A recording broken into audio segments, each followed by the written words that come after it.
राम जी के चरणों में पड़ा हूं। भैया जैसे ही धनुष टूटा तो सीता जी सखियों के बीच में वरमाला लेकर आई। अब जैसे ही आई तो राम जी की लंबाई ज्यादा है और सीता जी की लंबाई कम है। तो जैसे ही लखन जी ने देखा कि माता आ रही है तो राम जी के कान में कहा, बोले प्रभु ससुराल का मामला है, आप झुक मत जाना, नहीं तो जीवन भर झुकना पड़ेगा। बोले ठीक है, नहीं झुकेंगे भैया। अब सब प्रार्थना कर रहे हैं लेकिन राम जी झुकते नहीं है। वैसे राम जी का ये स्वभाव नहीं है, लेकिन जब लक्ष्मण जी ने प्रार्थना की तो राम जी अब झुक नहीं रहे। सारे जनकपुरवासी जहाँ देवता मानव का रूप बना बना के आए, सब परेशान हैं, देख रहे हैं, लेकिन राम जी नहीं झुकते। और कुछ तो बेचारे ज्यादा परेशान हैं, जिन्होंने ये कहा था ना, करो जाए जा कहूँ जो भावा, हम तो आज जन्म फलू पावा।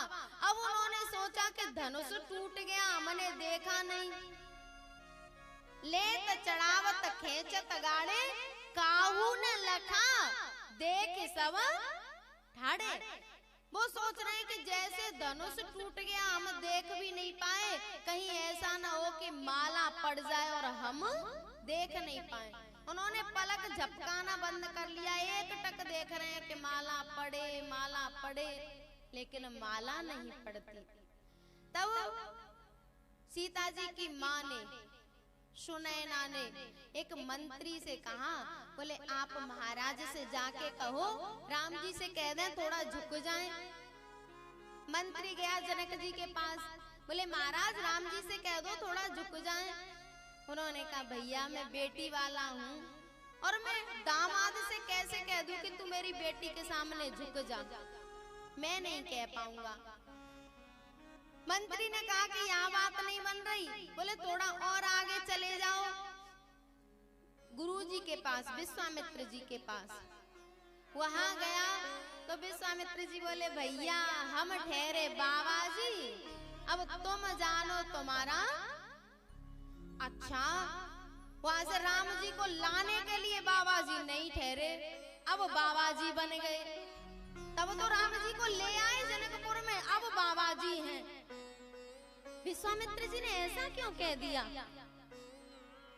भैया ये जो विश्वामित्र जी है ना, ये जनक जी के यहाँ पहले आया करते थे और सीता जी इनकी सेवा करती थी। और एक और प्रार्थना कर दूं,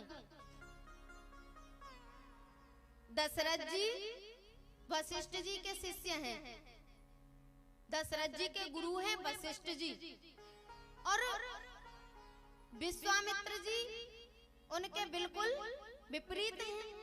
विश्वामित्र जी की और वशिष्ठ जी की कभी बनती नहीं है। वशिष्ठ जी अपनी तरफ से कुछ नहीं कहते, लेकिन विश्वामित्र जी एक बार तो फरसा लेके उनकी कुटिया में पहुंच गए थे उनको मारने। अब बताओ इससे बड़ा शत्रु और कौन होगा? विश्वामित्र जी जब राजा थे तो एक बार वशिष्ठ जी के आश्रम पर आए अपनी सेना समेत, तो बड़ा स्वागत किया। और वशिष्ठ जी ने विश्वामित्र जी से कहा कि जिसकी जो इच्छा हो वही प्रसाद मिलेगा, और जिसने जो इच्छा की उसके लिए वही प्रसाद आया। और विश्वामित्र जी सोचने लगे कि वशिष्ठ जी के पास ऐसा क्या है कि इच्छा भोजन करवा दिया सबको। वो गए, बोले महाराज आप ठहरे बाबा जी, और ये इतना वैभव। तो वशिष्ठ जी का तो सहज स्वभाव था, जाके और विश्वामित्र जी को दिखाया, बोले ये नंदिनी गाय है मेरे पास, ये कामधेनु की पुत्री है, इसके सामने जो इच्छा करते हैं वो पूरी हो जाती है। अब तो नीयत खराब हो गई, बोले ये गाय तो हमें दे दो, आपको इसकी क्या जरूरत है, हम राजा हैं हमें इसकी जरूरत है। वशिष्ठ जी ने कह दिया कि ये वैभव संतों के पास रहता है, भोगियों के पास नहीं रहता, बोले इसको नहीं दे सकता। अब तो इतने चिढ़ गए कि नंदिनी का मना कर दिया ना, तो विश्वामित्र जी ने वशिष्ठ जी के पुत्रों को खत्म कर दिया। कितनी बड़ी ईर्ष्या हो गई कि उनके पुत्रों को मार डाला। और ईर्ष्या के कारण उन्होंने जब देखा कि वैभव राजाओं के पास नहीं होता, संतों के साधुओं के पास होता है, तो स्वयं भी राजपाट को छोड़ के बाबा जी बन गए और इतनी कठोर तपस्या की कि वैसे वो क्षत्रिय थे लेकिन सब उनको ब्रह्म ऋषि कहने लग गए, ब्राह्मण कहने लग गए। लेकिन वशिष्ठ जी उनसे ब्रह्म ऋषि नहीं कहते थे और सब कहते थे। एक दिन फरसा लेके उनके आश्रम में जाके खड़े हो गए कि आज वशिष्ठ को जिंदा नहीं छोड़ूंगा, आज तो मार के जाऊंगा। अरुंधति मैया और वशिष्ठ जी बात कर रहे थे तो अरुंधति मैया ने कहा, बोले स्वामी आपने कभी मुझे विश्वामित्र जी के बारे में कुछ नहीं बताया, उन्होंने कितनी साधना की है और बताओ राजा होने के बाद इतना तप। तो वशिष्ठ जी ने सहज में कहा, बोले देवी वो सच में ब्रह्म ऋषि है। जैसे ये शब्द कहा तो विश्वामित्र जी के हाथ में से फरसा गिर पड़ा। घबरा गए कि ये तो मेरी इतनी प्रशंसा कर रहे हैं, मुझे ब्रह्म ऋषि कह रहे हैं और मैं इनको ही मारने आ गया। तब जाके वशिष्ठ जी से कहा कि आपने मुझे अब तक ब्रह्म ऋषि क्यों नहीं कहा। वशिष्ठ जी ने कहा अभी तक आप क्षत्रिय थे, क्योंकि क्षत्रियों वाले गुण आपके अंदर थे, लेकिन आज आप ब्रह्म ऋषि हो गए क्योंकि आज आपके हाथ से फरसा छूट गया। इतना 36 का आंकड़ा था विश्वामित्र जी का और वशिष्ठ जी का, और फिर भी विश्वामित्र जी वशिष्ठ जी के चेला के यहाँ राम जी को मांगने पहुंच गए। क्यों? इतनी बड़ी शत्रुता होने के बाद तो कोई किसी के यहाँ जाएगा नहीं, और विश्वामित्र जी को यह भी पता था कि वहाँ वशिष्ठ जी मिलेंगे, फिर भी राम जी को मांगने गए। क्योंकि जब सीता जी सेवा करती थी ना, तो विश्वामित्र जी ने कहा, बोली बेटा तू मुझसे कुछ मांग ले। सीता जी ने कहा गुरुदेव मैं तो कुछ जानती नहीं, जो मेरे लायक हो आप मुझे दे देना। अब उन्होंने देखा कि ये तो जगत जननी है, कोई सामान्य कन्या तो है नहीं कि इसको कुछ भी दे दो, इसके लायक तो परमात्मा है, उसी को यहाँ लेकर आना पड़ेगा। तो अपने यज्ञ संपन्न होने के बाद विश्वामित्र जी ने राम जी से कहा, राम अभी एक यज्ञ और संपन्न करना है, और राम जी का निमंत्रण नहीं आया, दशरथ जी का निमंत्रण नहीं आया, फिर भी विश्वामित्र जी राम जी को लेकर जनकपुर में गए। और भैया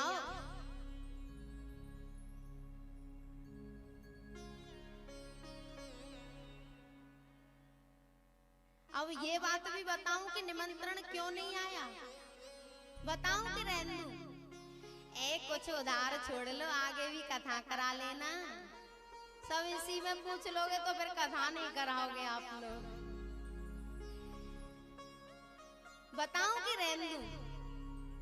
अब इनको लग रहा है कि पता नहीं फिर कब कथा होगी।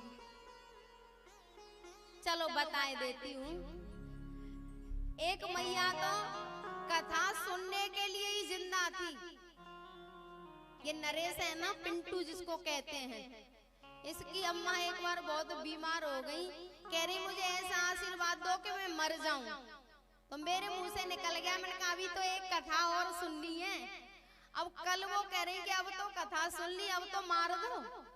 अब बताओ अम्मा ऐसे कह रही, अब मैं कैसे मार दूं? मैंने कहा भैया मेरे बस की बात नहीं है। बोले उन्हें विश्वास कर लिया, बोली अब तो कथा सुन ली, अब मुझे मार दो। मैंने कहा नहीं अभी कथा पूरी होने दो फिर देखेंगे। तो प्यारे कहाँ चल रहे थे? हाँ, विश्वामित्र जी राम जी को लेके गए हैं, जबकि राम जी का निमंत्रण नहीं आया था और ना ही दशरथ जी का आया था। और ये जनक जी इतने बड़े ज्ञानी हैं और दशरथ जी इतने बड़े धर्मात्मा हैं, फिर भी उनके यहाँ निमंत्रण क्यों नहीं भेजा? एक बार एक पतिव्रता नारी अपने पति को लेके जा रही थी और उसका पति अंधा था, आंखों से दिखाई नहीं देता था, तो वो उसको लेके जा रही थी और रास्ते में एक संत ध्यानस्थ बैठे थे ध्यान लगा के। तो जैसे ही वो जो अंधे थे वो निकले तो वो संत को उनके पैर की ठोकर लग गई। वो नारी तो आगे निकल गई और वो संत को उनके पैर की ठोकर, जैसे ही ठोकर लगी तो उनकी समाधि खुल गई, ध्यान भंग हो गया। और जैसे ही ध्यान भंग हुआ तो उनको क्रोध आया। उन्होंने कहा कि जिसने मेरा ध्यान भंग किया है उसको मैं श्राप देता हूं कि कल सूर्य उगते ही उसके प्राण चले जाएंगे। जो पतिव्रता नारी थी उसने बड़ी प्रार्थना की, भगवान मेरे स्वामी को दिखाई नहीं देता। इन्हें कहा कोई अपराध नहीं है, अपराध मेरा है, मुझसे गलती हो गई, आप क्षमा कर दो, हमें ऐसा श्राप मत दो।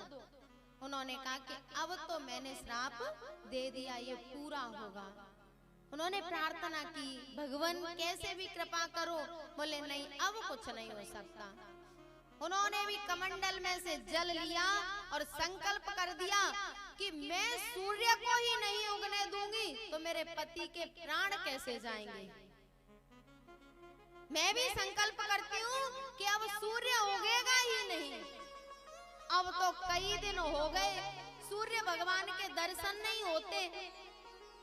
सब देवता भगवान के पास गए कि क्या बात है, सूर्य भगवान कहाँ गए, निकल ही नहीं रहे। तब किसी ने बताया, बोले एक पतिव्रता नारी संकल्प करके बैठी है और सूर्य भगवान निकलने वाले नहीं हैं। सब देवता अनसुईया मैया के पास गए क्योंकि अनसुईया मैया पतिव्रताओं की शिरोमणि है। उनके पास गए, माँ कोई उपाय, सूर्य भगवान निकले। तो अनसुईया मैया गई और कहा बेटा सूर्य भगवान को निकलने दे। उसने कहा माँ यदि सूर्य भगवान निकल गए तो मेरे पति के प्राण चले जाएंगे, मैं नहीं निकलने दूंगी। तब अनसुईया मैया ने कहा, बोले कोई पतिव्रता नारी कच्चे घड़े में कच्चे धागे से कुएं में से जल निकाल के तेरे पति को स्नान करा देगी तो तेरे पति पुनः जीवित हो जाएंगे। अब पूरे जनकपुर में खबर भेजी कि कोई पतिव्रता नारी आए और कच्चे घड़े में कच्चे धागे से कुएं में से पानी निकाले। लेकिन भैया ये व्रत बहुत कठिन होता है, कहना आसान है लेकिन पतिव्रत धर्म को निभाना बड़ा कठिन है। कोई नहीं आया जनकपुर में से। यह खबर अयोध्या में गई तो कौशल्या मैया तैयार हो रही थी तो माँ की एक सेविका, उसने कहा माँ आप कहाँ जा रही हो? बोले मैं जनकपुर जा रही हूँ। क्यों? बोले ऐसे एक पतिव्रता नारी को बुलाया है जो कच्चे घड़े में कच्चे धागे से कुएं में से पानी निकाल ले। उसने कहा इस छोटे से काम के लिए आप जा रही हैं? बोले तो? बोले मैं चली जाती हूँ। कौशल्या मैया ने कहा ठीक है तू चली जा। और वो कौन थी पता है? वो अयोध्या की मेहतरानी थी जो सफाई करती थी अयोध्या में। कौशल्या मैया ने कहा चली जा। वो गई और उसने कच्चे घड़े में कच्चे धागे से कुएं में से पानी निकाला। अनसुईया मैया ने कहा कि अब निकलने दे सूर्य भगवान को। उसने आदेश किया कि सूर्य भगवान निकले। जैसे ही सूर्य भगवान निकले तो उनके एक क्षण के लिए प्राण चले गए और जैसे ही उनको उस जल से स्नान कराया तो वो पुनर्जीवित हो गए। और पहले तो अंधे थे, अब उनके नेत्र भी सही हो गए। पहले जर्जर बूढ़े थे, भगवान हो गए। तब उसने अनसुईया मैया को प्रणाम किया, माँ धन्य है आप, इतनी शक्ति होती है पतिव्रत धर्म में कि अनसुईया मैया ने तो ब्रह्मा विष्णु श्री हरि को छोटे छोटे से बालक बना दिया था साहब। इससे बड़ी शक्ति और क्या हो सकती है। अब जनक जी ने पत्र इसलिए नहीं भेजा, उनको डर लग रहा था कि तब तो अयोध्या की एक मेहतरानी आ गई और अब मैं निमंत्रण भेजूं तो यदि कोई मेहतर आ गया और उसने धनुष को तोड़ दिया तो क्या होगा। इसलिए सब जगह पत्र भेजे, निमंत्रण भेजे, लेकिन बहुत से लोग कहते हैं कि पत्र कहाँ भेजे। प्यारे, पहले फोन नहीं थे, पहले तो अपने दूतों को भेजा जाता था और वो दूत ही पत्र हैं। दूतों के द्वारा सूचना भेजी जाती थी। तो इस वजह से जनक जी ने पत्र नहीं भेजा, कोई सूचना नहीं भेजी कि कहीं अयोध्या से कोई ऐसा ना हो कि दशरथ जी नहीं आए, राम जी नहीं आए और कोई और आ जाए तो गड़बड़ हो जाएगी। तो प्यारे, बिना निमंत्रण के भी विश्वामित्र जी राम जी को लेके आए, क्योंकि उनको पता था कि सीता के लायक तो स्वयं भगवान हैं और भगवान को जनकपुर में लेकर आए। अब जब मंत्री ने कहा कि आप आदेश करो तो कह रहे हैं कि भैया हम ठहरे, बाबा जी तुम जानो तुम्हारा। विश्वामित्र जी का कहने का भाव है कि यहाँ तक लाने का काम मेरा था, अब तुम जानो तुम्हारा काम जाने। अब जो तुम्हारी रीति रिवाज होती है वो तुम करो, अब इसमें हम बोलने वाले नहीं। तब जनकपुर की नारियों ने राम जी से प्रार्थना की है,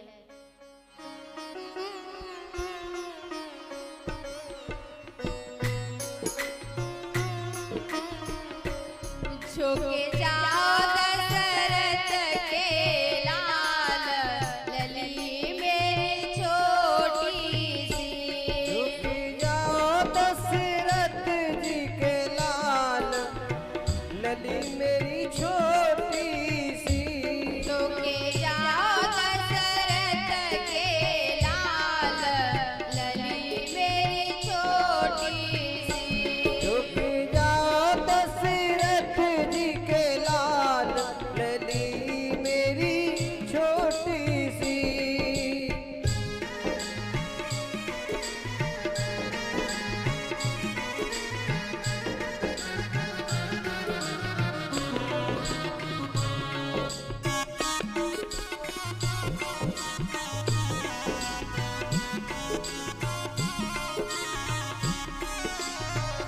छोटी सी हाँ बारी सी, छोटी सी हाँ बारी सी। छोटी सी हाँ बारी सी। छोटी सी हाँ बारी सी। झुके जाओ कौशल्या जी के लाल, लली मेरी छोटी सी। झुक जाओ कौशल्या जी के लाल, लली मेरी छोटी सी।